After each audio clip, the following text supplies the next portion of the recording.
Welcome to Aging Insights. I'm Grace Egan, Executive Director of the New Jersey Foundation for Aging. Our mission is to promote policies and programs that enable seniors to live with independence and dignity in their communities. Aging Insights is produced by the New Jersey Foundation for Aging to provide information and resources to boomers, seniors, and caregivers. We've all heard about identity theft, but often it's not real until you or a loved one is a victim. Today we're going to talk about the ways to prevent identity theft and what you can do if you are a victim. My guests today include Jim Wilcox, Assistant Vice President of Risk Administration for the Affinity Federal Credit Union, and Steve Lee, Director of the New Jersey Division of Consumer Affairs that's within the Department of Law and Public Safety. Thank you both for joining us today. It's a very big topic, so I really just want to jump into many of the questions. Jim, I understand since risk management is your issue for the Affinity Credit Union, that you often speak to different groups about the ways to prevent theft. So let's begin with what exactly identity theft is. Okay. Well, identity theft occurs when someone uses your personal identifying information, your name, your social security number, maybe your credit card number, and they use this without your permission. And in doing so, commit crime or some other form of fraud. So it sounds like it's very widespread. There's not just one type of identity theft. There's various types, for sure. Credit card, debit card, even having somebody take your information off of your check could ultimately be ultimately construed identity theft.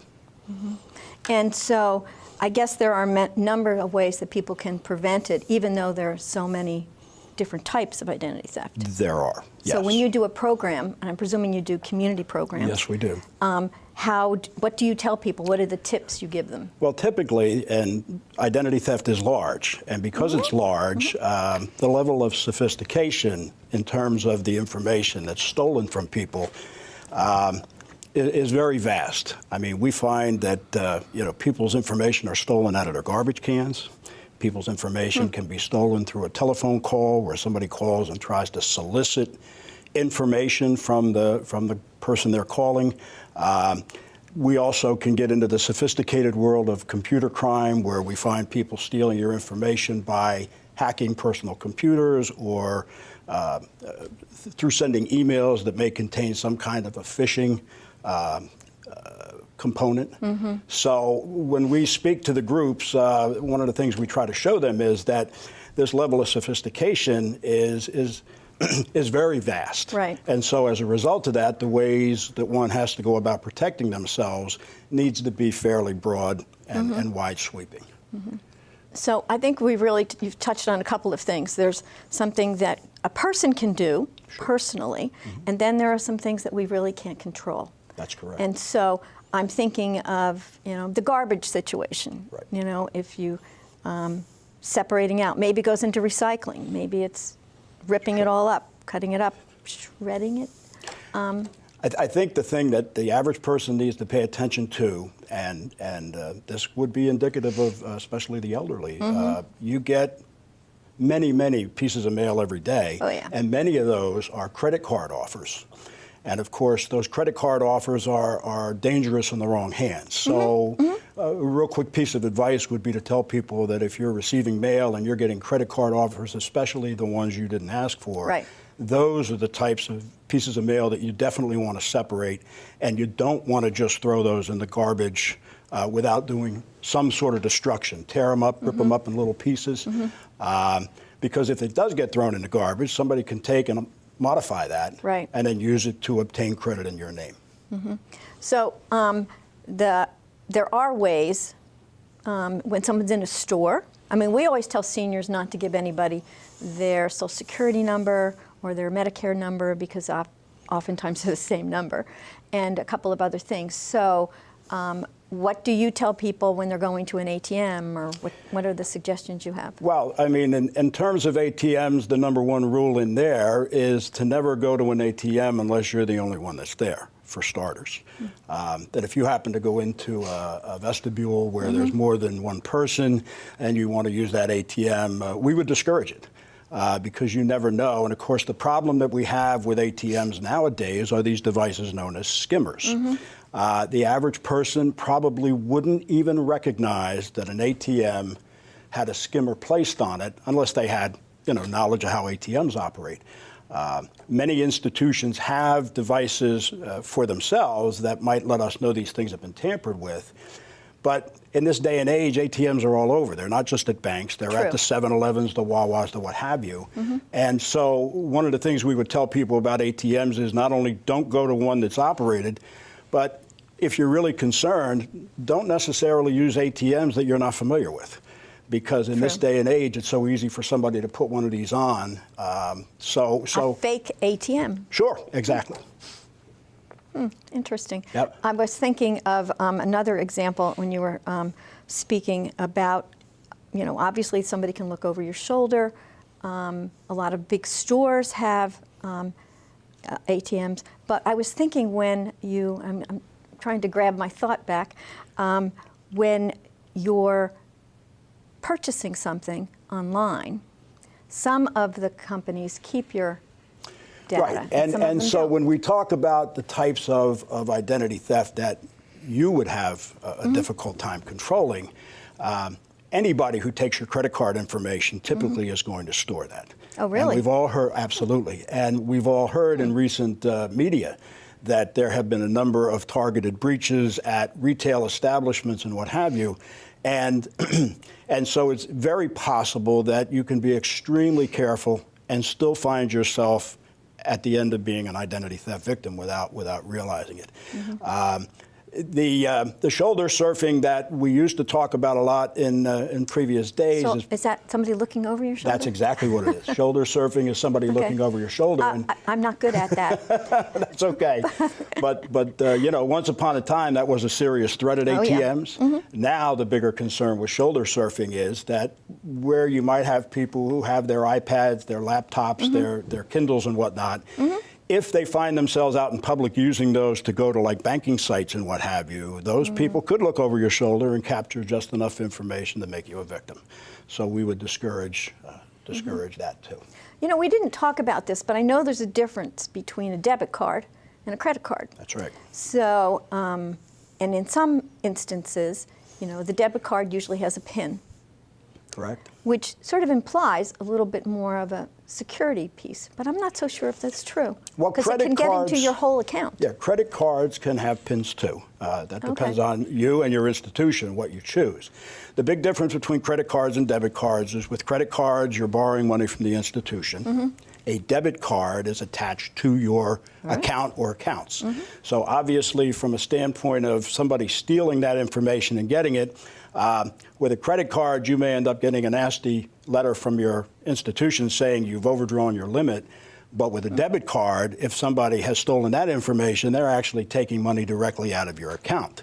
And if that's money that you're planning on using to pay bills with, that can become very problematic very quickly. I probably mentioned this when we were talking, and I do want to get to what you do when you're actually a victim, but even I wrote a check to a utility company, and the utility company contacted me to say, hey, we didn't get the payment. It was a reputable utility company, so they were billing me for 2 months. And then I realized that no, the check wasn't canceled. However, on my checking account statement, always good to check your statements, I'm sure that's a tip you probably tell people, there were other purchases in other states using an automatic funds transfer number to my checking account. So my bank and I straightened it out, and my question was, how did this happen? And very easily, that's one of the problems we have with checks in this day and age. You've got a check that has your bank routing number on it. It's got your account number, and usually it'll even have the check number, which is sometimes how you can tell exactly what check it was that led to the crime. That's very difficult in this day and age if you're going to continue to use checks. One of the things that I would encourage people to think about is maybe speaking to their financial institution about a bill pay methodology. Because this way, if nothing else, it's not your account that's exposed. It may be the institution's, and where it's electronic, the chances of problems might even be reduced even more. So, I think checks were probably important once upon a time, but they're slowly starting to go by the way of so many other things. And I would encourage people to either pay by electronics or go through their bank's payment methods, so that the fewer checks are out there, the better your chances are not being victimized like you were. Right. Well, as I said, there are so many things that we talked about that you can control, and there are things that you can't control. Right. Whether it's a large box store where they had your number and they were hacked or whatever. So, and I guess I really want to get into how would someone know their identity was stolen? Well, realistically, and this is sad, most people who are victims of identity theft don't find out until they're in the middle of what I would call life crisis. Somebody needs to buy a car, somebody needs to buy a house, they run a credit report, and the next thing you know, they're being told that, well, we can't give you your credit because you've got these series of problems here. And the people are surprised because they're like, well, wait a minute, I know what my credit report looks like, what are you telling me? Right. And so all too often, they don't find out until they're at a point in time, or even using a debit card or a credit card and walking up to make a purchase of some kind and finding out that it's being declined because your institution, for some reason or another, has blocked the card. And it may very well be because either a credit limit has been exceeded or a balance in a checking account has been exceeded. So sadly, more often than not, the average person finds out they're an identity theft victim at a precarious time. Right. And so certainly that's going to be something that you're going to want to proactively try to prevent. I was speaking with a woman the other day who said that she didn't know that someone had stolen her husband's identity, and that in fact her husband and her son had the same name and middle initial. So not only did it impact her husband, it also impacted her son.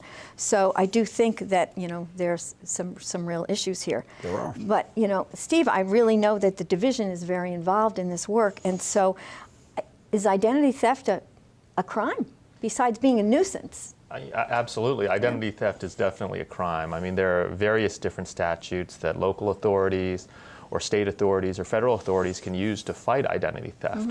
But one of the things that we tell people is that the identity thieves and scammers and fraudsters are getting so sophisticated that a lot of times they're a few steps ahead of law enforcement. So it really is important for seniors and really for everybody to make sure that they take the steps to prevent identity theft in the first place. Protect your social security number. Don't respond to phishing emails. Can we describe what a phishing email is? A phishing email essentially, and it's PH ISH. Right, as opposed to F. Exactly. ISH, right? And essentially a phishing email is an email that a person may receive that requests certain information. So the whole purpose of the email, which either asks you to respond directly or to click on a link, is to try to get access to your social security number. Essentially it's someone, usually being an imposter, posing as someone you trust, bank, a business. a doctor. Exactly. Trying to get your information so that they can use it to steal your identity. Okay, so it's not always, I will say it's sort of obvious when it's somebody indicating that they're a prince or somebody who's captured in another situation and needs your money or your whatever. So, the Nigerian prince, I'm really sorry to label it that way. But nevertheless, so sometimes the phishing emails are a little more sophisticated than that, is what you're saying. Yeah, I mean, in the past, folks were getting emails from Nigerian princes and other people asking for help. These days... That'd be a better label than that, but I'm sorry. No, these days the emails appear to be from your utility company. They appear to be from your credit union or your bank or your utility company, and they're asking you for your social security number or other information. So, and there's no reason for them to have that number. Absolutely. That's actually information they may have already. There's no reason for them to be asking you by email. You agree? And I do agree. And as a matter of fact, that's one of the things that has made identity theft grow is the fact that the emails that are being sent out are very convincing. Yeah, many times they're coming from institutions that you're familiar with, but sometimes they will tug on your heartstrings. Right. The person who gets an email that their son or daughter or grandson or daughter is under arrest and they need bail money and these things. And we can't, when I go out and I talk to the public about this, the number one rule is to pay attention to emails. Sure. And unless you know who that email is coming from and you are absolutely certain of who it's coming from, delete it. Because God forbid you click on that link, Right. and what you may in fact be doing is downloading a Trojan or some kind of malware Right. onto your computer. Right. So the link that Steve mentioned, that's a critical component in prevention of identity theft. But the bad guys are definitely smart enough to know how to pull on the various parts of the public to try to get you Sure. to part with that information, and you just need to be ahead of them by recognizing that maybe this is intentionally being done to steal my ID. Right. So it's one thing to open an email, but the problem is if you actually click on that link. So I'm just curious, Steve, how prevalent is identity theft in New Jersey, or even nationally? Yeah, I mean, it's a huge issue. I think over 17 million people are victims of identity theft every year. Across the country. Across the country, nationally. And according to the FTC, New Jersey, among all the states, is ranked 17th in the number of complaints concerning identity theft. So people in New Jersey are getting victimized. They're getting targeted, they're getting victimized. Obviously, we have quite a sizable senior population. Are seniors more vulnerable? And seniors are especially vulnerable because a lot of times, they're not as sophisticated concerning technology as others. So they may see an email that appears to be from PSE&G or a bank. They may respond to certain emails, whereas someone who's a little bit more sophisticated as to technology may know to delete it immediately. I was going to say, reports are that about 60 to 65% of all seniors are using technology. They are on computers, they're on websites. So it is, and I think as the demographics change, there'll be even more seniors that are really Right. online. So. And the fraudsters, they know that. So They do. instead of knocking on doors, instead Right. of sending mailings, a lot of times they're Right. sending emails. Right. And We won't see the driveway scams as much. We'll see online scams. I Remember think when they that's- were coming to... I think that's right. The driveway scams are still happening. Oh, yeah. Okay. But email scams are a lot more cost effective for the bad guys. They can send thousands of emails in the blink of an eye, and they just need a few people to respond, and it's worth it to them. In New Jersey, what should someone do if they're a victim? If someone's a victim, first, they should protect their assets. So they should cancel their credit cards, they should check their credit reports, and then they should report it to law enforcement right away. Okay, so let's review for a second how someone checks their credit report. Okay. Okay. There are three major credit agencies, and I believe that a website like freecreditreport.com Is real. it is real, and it gives federal law requires that these credit reports are available to consumers, and so you can request all three credit reports at one time. You can stagger it over a year, but you as a consumer can go to this website and receive a credit report for free. And what consumers should do if they've either been victimized or they think they've been victimized, or if you just are conducting a regular check, Right. is make sure you're checking these credit reports, that there are no unexpected debts and things like that. And you can also ask the credit agencies themselves to put alerts on your account, which can be tremendously helpful to consumers. Alerts? And I know when I talk to the public, if you're getting a copy of your credit report, it'll obviously show you what your balances and what have you are with your various creditors. But I can't stress enough that they should also make sure they pay attention to the inquiry page. The inquiry page? It's an inquiry page. Okay. Every credit report, it ends with a list of various places that have that's right. inquired on your credit. So maybe what you're going to find in that list is a company or a name of an outfit that you're not familiar with. And you can say to yourself, well, gee, why would they be on my credit report? Maybe their account hasn't been opened in your name yet, but maybe that little piece of information that there was an inquiry done might be all that it takes for you to know that, gee, I need to call that company. And the good thing about that list is, and I believe this is in almost every case from my experience, they'll not only list the company and the date of the inquiry, but there'll be a telephone number, usually toll-free right there, so you can call and say, hey, I happened to look at my credit report. I saw there was an inquiry. I'm not familiar with your company.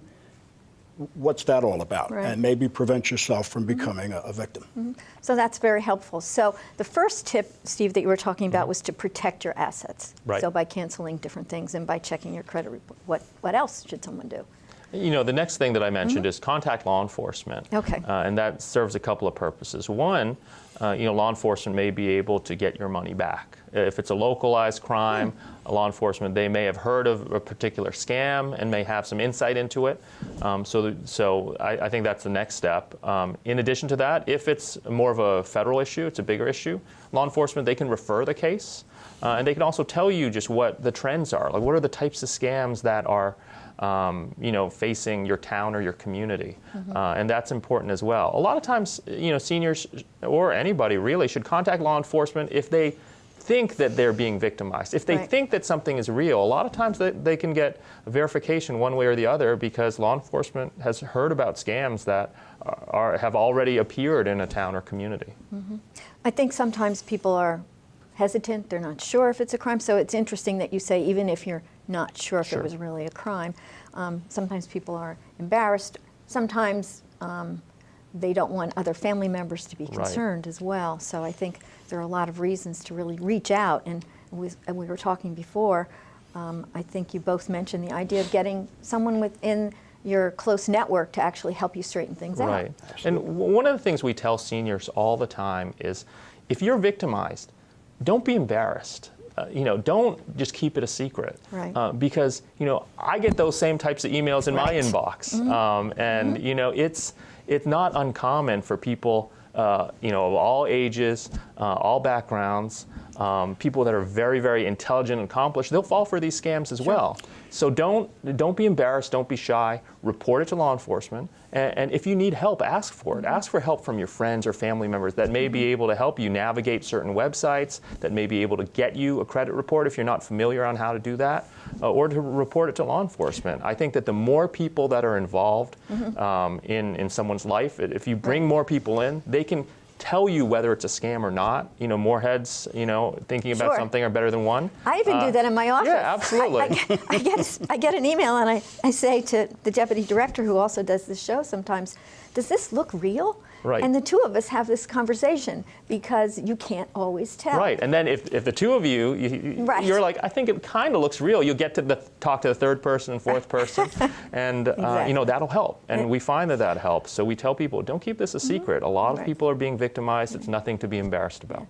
Jim, I think you wanted to add something. And I started to say, his comment about keeping things a secret is important because that's a red flag. You may actually be targeted, and the people who are targeting you may insist upon anonymity, secrecy. They don't want you to tell anybody. You really quite won frankly, this lottery. Right, and so the minute you hear that, that in itself, to somebody like me, would definitely tell me that maybe you need to turn around and definitely reach out to a family member, law enforcement, and what have you, because when you stop and think about it, why would somebody go out of their way to want to make sure that you didn't tell anybody about this email, this conversation, what have you, So I just wanted to stick that point in there, because I know of instances where, especially with the elderly, where they've been contacted by telephone, and one of the things the perpetrator has done is instructed them, now, in order for us to complete this deal or you to get the money, you can't tell anybody, you got to keep it just between us, and that situation to me would warrant a little more investigating. That's a red flag. Absolutely is. That's a red flag. So I just want to kind of go back. So I know we throw around the word law enforcement, and I mentioned this on the phone to you. So your suggestion is local law enforcement. And, and I always think of the county prosecutors. But, so, do you go up the chain of command, so to speak, or do you start with your local law enforcement and maybe the Federal Trade Commission website, which I understand has suggestions about how to write letters to resolve different things like that? Sure. I would start with local law enforcement because they will know what's going on in your community, in that town.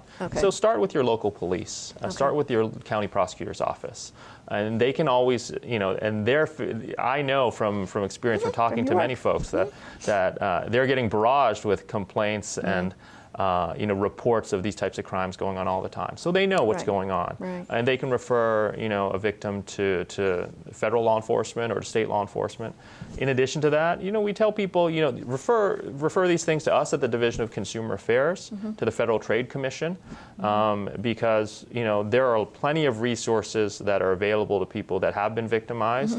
And we can also spread the word. If we're hearing about many instances of people getting victimized with a particular scam, I think you mentioned the grandparent scam in the past, and so we can tell people, hey, like we're hearing about this in Bergen County, in Hudson County, in Monmouth County, and we can spread out word to other counties as well. So it's important, for everyone. This is a big problem, and so the more people that are kind of communicating and telling us what's going on and telling the FTC what's going on, they can spread the word for us in the state and FTC nationally. So is there a 1-800 number or something that works well for the Division of Consumer Affairs? They can call us at any time at 973-504-6200. Say that again, 504? It's 973-504-6200. 6200, or they can check our website at njconsumeraffairs.gov. They can file an online complaint with us if they've been victimized, and we also have resources available for people so that they can determine whether they've been victimized in the first place, or they can kind of learn how they can prevent being victimized by identity theft. Yeah, I think that's the key, and that's why I wanted to talk about prevention today as well as resolution. I'm curious, do victims have the right to press charges? Victims do. Under the Identity Theft Protection Act, that's a law in New Jersey, if someone's been victimized by identity theft, local law enforcement must take a police report. And that law also imposes various restrictions on businesses as well, and provides instruction to businesses so that if there is a data breach, businesses are required to report that to the state police, and ultimately that information comes to us and to law enforcement authorities. So we tell consumers, check our website at njconsumeraffairs.gov, know your rights, and do everything that you can to prevent being victimized. And folks, like Jim at the Affinity Credit Union, they're working hard to make sure that, on a local level and on a credit union by credit union, bank by bank level, they're working to protect people as well. And so there are a lot of resources out there that are available to people. They just need to take advantage of it. Now, I think that's an important message that we really want to get out there. So I appreciate you being with us today, and I would like to say, it's really wonderful to know that there are so many resources out there for somebody who is a victim. So I think that it's important, and for those of us who feel that loved ones or neighbors are being victimized, I think it's important.